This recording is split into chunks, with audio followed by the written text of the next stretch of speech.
1. Di balik suara yang meninggi. Langit pagi masih muram ketika suara ibu kembali menggema ke seluruh sudut rumah. Pagi itu, seperti pagi-pagi sebelumnya, suara amarahnya menjadi alarm bagi seisi rumah. Tapi entah kenapa, hari itu terasa berbeda bagi Lintang. Lintang, bangun. Jangan males-malesan kayak kura-kura. Jam segini masih di kasur. Kau pikir nasi matang sendiri? Hah? Lintang mengerjap pelan. Kepalanya terasa berat.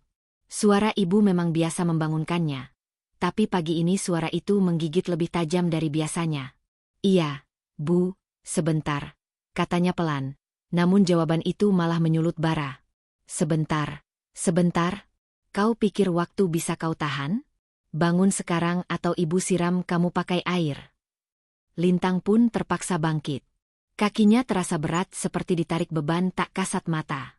Matanya sembab, efek dari begadang semalaman demi menyelesaikan tugas sekolah yang menumpuk. Tapi semua itu rasanya tak berarti di mata ibunya. Di dapur, ibu sudah sibuk. Wajahnya masam, gerakannya cepat dan tajam seperti tentara sedang perang.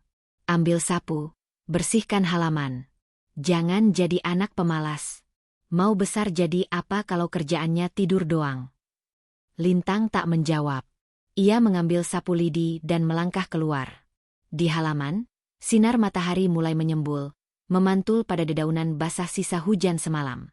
Ia mulai menyapu perlahan, meski pikirannya masih tertinggal di meja belajar. Tugas biologi belum selesai, dan hari ini ada presentasi kelompok. Gambaran sang ibu. Ibu, bernama Bu Marni, dikenal seantero kampung sebagai wanita yang keras dan galak. Kalau suara tinggi bisa dijadikan senjata, maka ibu adalah senapannya. Ia mendidik Lintang dan adiknya, Raka, dengan cara yang mungkin dianggap kejam oleh sebagian orang. Anak harus dibentuk sejak kecil. Begitu katanya setiap kali orang mempertanyakan caranya mendidik. Bu Marni adalah seorang janda. Suaminya, Pak Herman, meninggal dalam kecelakaan kerja ketika Lintang masih berusia 7 tahun. Sejak itu, beban sebagai kepala keluarga jatuh sepenuhnya di pundaknya. Ia bekerja sebagai penjahit rumahan, sering lembur sampai larut demi mencukupi kebutuhan 2 anaknya. Konflik awal, ketidakmengertian.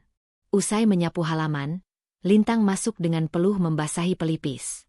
Ia langsung menuju kamar mandi, berharap bisa cepat bersiap ke sekolah. Tapi ibu menyusul dari belakang. Baju kamu itu, kenapa nggak dicuci kemarin? Harus ibu terus yang ingetin. Lintang terdiam. Tangannya mengepal.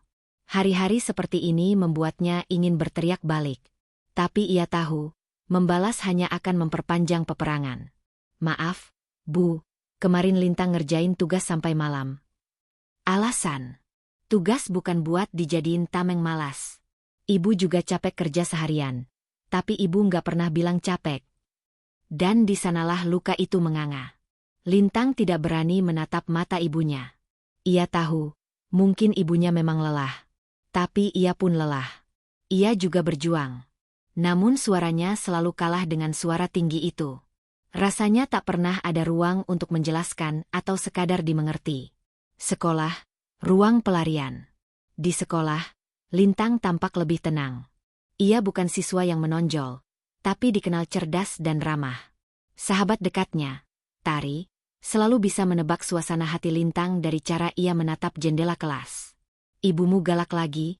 Tanya Tari setengah berbisik. Lintang hanya mengangguk. Kadang aku mikir, apa ibu memang gak sayang sama aku, Tar? Tari menghela napas. Kamu tahu, Lin, orang tua kita kadang mencintai kita dengan cara yang kita nggak ngerti. Tapi aku yakin, ibumu sayang. Dia cuma, mungkin capek banget. Lintang tersenyum pahit. Kata-kata itu sudah sering ia dengar. Tapi rasanya tak ada yang benar-benar bisa memahami bagaimana rasanya hidup dalam tekanan konstan. Ia ingin didengarkan, bukan dimarahi terus-menerus. Konflik memuncak. Surat panggilan sekolah. Saat pulang, Lintang mendapati amplop putih dari sekolah tergeletak di meja makan. Surat panggilan orang tua. Ibu melihatnya lebih dulu. Apa ini? Kenapa ibu dipanggil sekolah? Kamu buat masalah. Lintang buru-buru menepis. Bukan, Bu. Ini buat presentasi kelompok. Kami akan tampil mewakili sekolah. Butuh izin orang tua. Tapi kata, izin, tak cukup. Mata ibu sudah terlanjur menyipit curiga. Kau yakin? Jangan sampai kau malu-maluin ibu di sekolah. Ibu nggak suka dipanggil kalau cuma karena anaknya cari-cari alasan. Lintang menahan tangis. Ia membatin, kenapa sih ibu selalu anggap aku salah? Ledakan emosi. Malamnya, saat ibu sedang menjahit, Lintang memberanikan diri bicara. Bu, besok Lintang harus ke sekolah lebih pagi. Latihan presentasi. Ya udah, bangun sendiri. Jangan tunggu ibu bentak dulu baru bergerak. Lintang diam. Tapi diamnya malam itu meletup jadi emosi yang tak terbendung. Bu, kenapa sih ibu nggak pernah dengar? Kenapa ibu cuma bisa marah-marah terus? Apa ibu nggak capek bentak aku setiap hari? Bu Marni berhenti menjahit. Suasana mendadak senyap. Kamu bilang ibu galak? Kamu pikir jadi ibu itu gampang? Kamu enak tinggal bilang capek. Ibu kerja dari pagi sampai malam. Kalau ibu nggak tegas, kalian jadi apa? Tegas beda sama marah-marah. Bu, suara Lintang pecah. Aku cuma pengin dimengerti. Didengar. Sekali aja. Mata ibu membelalak. Tapi kali ini, bukan karena marah. Ada getar di suaranya yang mereda. Lintang, kamu kira ibu nggak ingin jadi lembut?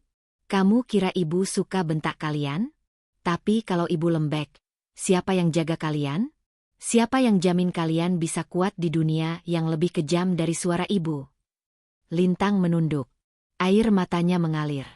Aku capek, Bu. Aku cuma pengin ibu peluk aku. Sekali aja. Kejutan tak terduga. Malam itu sunyi. Ibu tidak menjawab. Ia hanya terdiam menatap mesin jahitnya. Lintang masuk kamar dengan perasaan campur aduk. Entah lega karena akhirnya bicara, atau sedih karena belum ada jawaban. Namun pagi berikutnya, ada hal berbeda. Ia bangun bukan karena bentakan, tapi karena aroma nasi goreng yang menyeruak. Di meja makan, sudah ada bekal makanan lengkap. Dan secari kertas kecil di atasnya. Maaf kalau suara ibu selalu tinggi. Tapi hati ibu selalu untukmu. Ibu. Lintang menahan napas. Tangisnya tumpah. Tidak karena marah. Tapi karena ternyata di balik galaknya seorang ibu, ada lautan kasih yang selama ini ia pikir tak pernah ada.